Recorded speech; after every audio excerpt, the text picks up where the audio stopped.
नमस्कार दोस्तों। आज अपन इस वीडियो में बात करेंगे रोसुवास्टैटिन ड्रग के बारे में।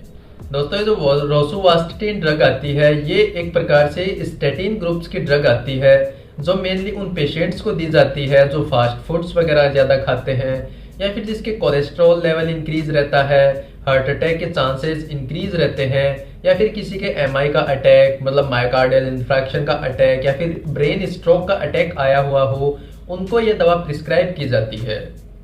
दोस्तों ये जो रोसुवास्टैटिन होती है ये HMG कोएंजाइम ए एक कोएंजाइम होता है जो अपने शरीर के अंदर होता है, उस पे जाके काम करता है। एक्चुअली क्या होता है कि अपने शरीर में जो कोलेस्ट्रॉल होता है वो नॉर्मली मतलब प्रेजेंट रहता है लेस देन 200 mg पर DL की वैल्यू में, लेकिन जब भी ये 200 mg पर DL से ज़्यादा इंक्रीज होने लग जाता है तो ये अपनी जो वेसल्स होती है, आर्टरीज वगैरह होती है, उसमें जमा होने लग जाता है। तो जिसकी वजह से ये आर्टरीज वगैरह में ब्लॉकेज करेगा और ब्लॉकेज करने की वजह से मतलब ब्लड फ्लो इतना ज़्यादा नहीं हो पाएगा, हाइपरटेंशन बीपी हाई की शिकायत देखने के मिल जाएगी और मायोकार्डियल इन्फ्रेक्शन होने के या फिर ये जो एम्बोलस से बन सकता है। जैसे जो ये प्लेग बना है, कोलेस्ट्रॉल जब आर्टरीज में जमा हो जाता है तो उसको प्लेग बोला जाता है और जब ये प्लेग अपनी जगह से हट जाता है तो नॉर्मली ये ब्लड में फ्लो होने लग जाता है और जिसकी वजह से मायोकार्डियल इन्फ्रैक्शन, हार्ट अटैक या फिर ब्रेन अटैक आने के चांसेस बहुत ज़्यादा रहते हैं। तो इस कंडीशन में ये रोसुवास्टैटिन ड्रग काम में ली जाती है।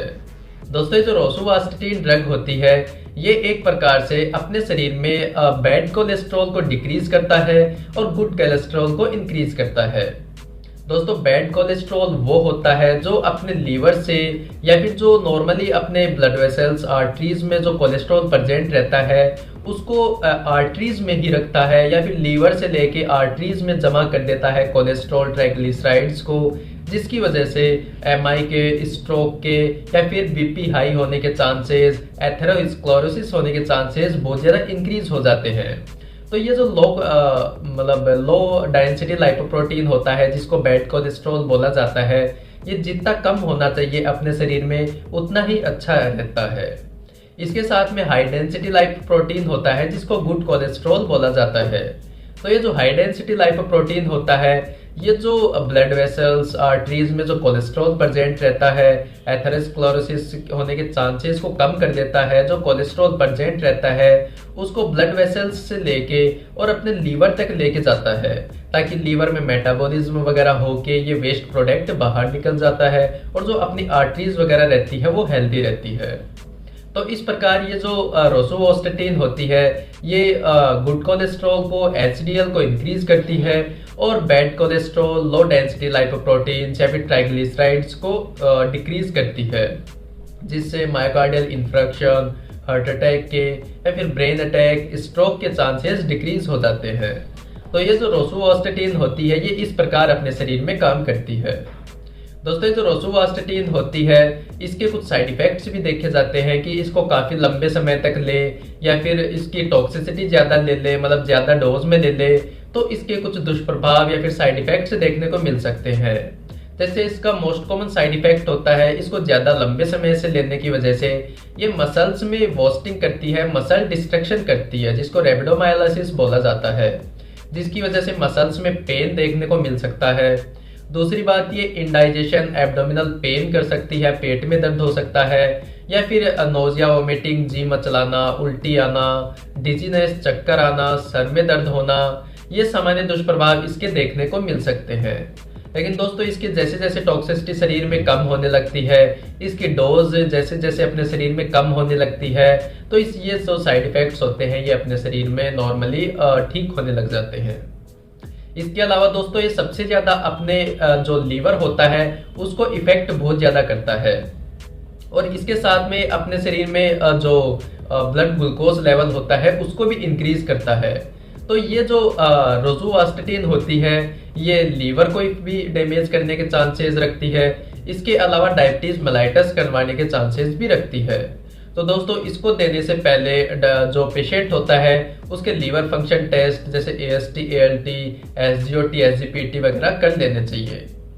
दोस्तों अगर कोई पेशेंट है जिसकी काफ़ी लंबे समय से लीवर फेलियर की शिकायत हो या किडनी फेलियर की, रीनल फेलियर की शिकायत हो, या फिर डायबिटीज मेलाइटस की शिकायत हो, अगर कोई लेडीज है जिसके जो प्रेग्नेंट स्टेज में हो, या फिर लैक्टेटिंग स्टेज मतलब बच्चे को दूध पिलाने वाली स्टेज में हो, तो उनको ये दवा बहुत ज़्यादा सावधानियों के साथ में और बहुत ज़्यादा प्रिकॉशंस के साथ में ही काम में लेनी चाहिए, क्योंकि उनमें साइड इफेक्ट्स या फिर टेराटोजेनिक इफेक्ट्स आने के चांसेस बहुत ज़्यादा रहते हैं।